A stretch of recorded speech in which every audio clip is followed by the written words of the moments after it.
Okay, this is continuing with the palette study. Um, I'm going to break this into two videos. One is on how to uh, load your colors into uh, swatch libraries and then save them to a library. And then the second one is how we're going to actually use the colors. So uh, what I'm going to do first is set up my prismatic colors, and then I'm going to adjust them for value, and I'll do that in the second value or second video.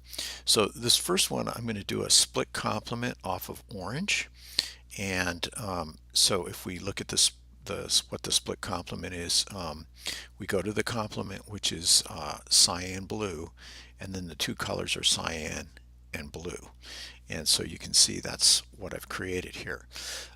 The analogous colors that I'm going to use are directly related to that. If I look at the colors here, cyan, cyan blue, and blue are all analogous. They're right next to each other, and they only share one primary, and they're very close in hue. So in to create the analogous hues here, I'm including cyan and blue, and then over here I just added the complement, right? So that's, and I've created a swatch menu here called palette study number one. I'm going to continue that as I make the rest of the colors. Um, One of the things that I'm going to suggest you do is start creating a library of these. So make sure you go to the window and make sure your color layers, libraries, and swatches are open so you can see all this, okay? So with the library menu open, there's a little down arrow here, and you can start creating different libraries. So if you go create new library, you can label it, and then I labeled mine chromatic transparency. What I'm going to start doing is, as I create these palette studies, I'm going to move these swatches into the library. I'm going to show you how I'm going to do that. So let's do another one here really quickly. So I'm going to do a split complement from yellow. So if I look at yellow, the complement is blue, and so the split complements would be violet and cyan blue. So there's a couple of ways I can do this. I can select this, and I know the formula, so all I have to do is it would just be 100% yellow, right? Um, or I could have gone up here and selected the yellow here, right?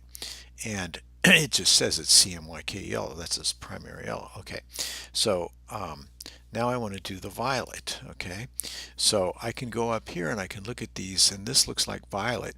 And when I hover over it, it gives me the formula. Cyan is it's 50% cyan and 100% magenta. And if I look at the formula, that's what it is. It's 100% cyan and 50%, I'm sorry, 100% magenta and 50% cyan. So if I have this selected, I click on it, there it is. Okay. Another way I could do is select it and go to the palette and then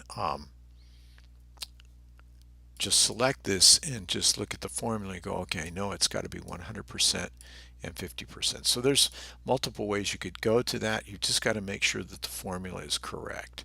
So I've downloaded my PDF and it's open here, so I can use that to double check my formulas. Okay, so if I wanted to do an analogous study, I could, maybe let's make this a little interesting here. Let's go, let's do, instead of going off the complements, let's go yellow, yellow, green, and green. All right, so this is super easy. I'll just take my eyedropper, there's my yellow, and then I can select the next one, and then I can just, and I know the formula needs to be 100% yellow, no magenta, and 50%, so it was pretty darn close. There we go. And then I need green. So I can, again, I can select that. And I know it should be It's a secondary, so it should be two primaries, cyan and yellow together, and that's it. Okay. Now, let's make a swatch library for this. So what I'm going to do is I'm going to go to this little icon. It says new color group, and I'm going to call it palette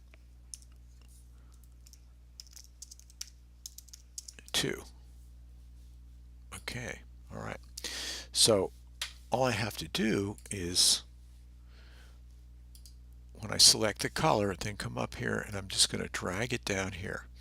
Now, I don't want to make these global colors because for what I'm doing, I won't be able to do this blending. You'll see on the second video. Okay, so I'm going to continue to do this. So I'm going to select all these. Okay, and I've got them all there. If I wanted to reorder them, I can select them and I can just move them around. Oops, shouldn't have done that. But you can move them around. It doesn't really matter. Um, you know, you can decide the order you want them in. So now if I select the library here, um, I can then go to this little cloud icon. It says add selected swatches and to my current library. So the library that's open, that's what it adds to. And it says palette study number 2. Okay, so I'll be back in a minute and I'll talk about how we're going to blend these.